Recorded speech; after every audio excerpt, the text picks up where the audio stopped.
ఈ ధారావాహికను వీక్షిస్తున్నటువంటి నా బంధుమిత్రులకు మరియు తెలుగు రాష్ట్రాల ప్రజలకు నమస్సుమాంజలి.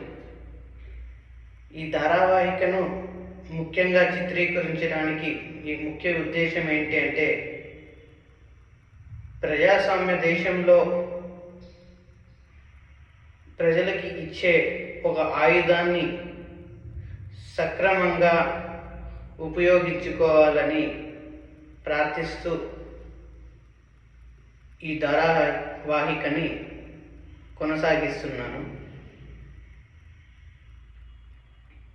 మనము రోజు ప్రార్థనా మందిరానికి పోవడం ఎంత ముఖ్యమో, అలానే 5 సంవత్సరాలలో ఒక్కసారి జరిగే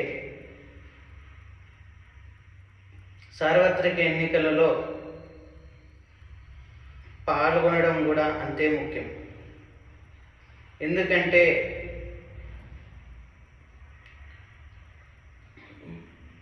దైవత్వం అన్నది మన శరీరాన్ని ఉత్తేజపరుస్తుంది. మన ఓటు అన్నది ఈ భారత సమాజాన్ని ఎంతగానో తోడ్పడుతుంది. మీరు ఏదైనా పార్టీకి వేస్తారా, లేదంటే దేనికి ఉపయోగపడని నోటాకి వేస్తారా అన్నది కూడా మీ ఇష్టం. కానీ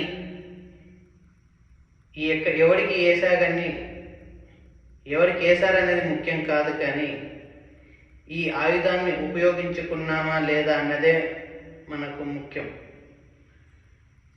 దయవుంచి అందరూ ఈ 4వ విడత సార్వత్రిక ఎన్నికల్లో పాల్గొని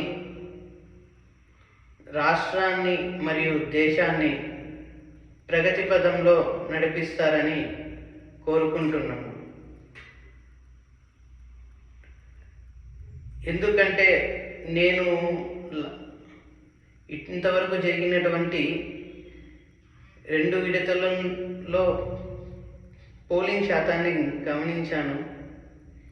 2 విడతల్లోనూ ఒక విడతలో 62% గాను, ఇంకొక విడతలో 66% గాను అవ్వడం జరిగినది. కానీ నేను 4వ విడతలో మాత్రం మా రాష్ట్ర ప్రజలలో ఎంత కనీసం అన్నట్టుగాను 70% నమోదవుతుందని అనుకుంటున్నాను. నేను అనుకున్న దాన్ని ఒక చిరకాల స్వప్నంగా కాకుండా ఒక కుండబద్దల కొట్టిన నిజం లాగా చూడాలని మరియు ప్రజలను ఉత్తేజపరచాలనే ఈ ధారావాహికను చేస్తున్నాను. అందరూ ఓటు హక్కును వినియోగించుకున్నాం, భారతమాత బిడ్డలమని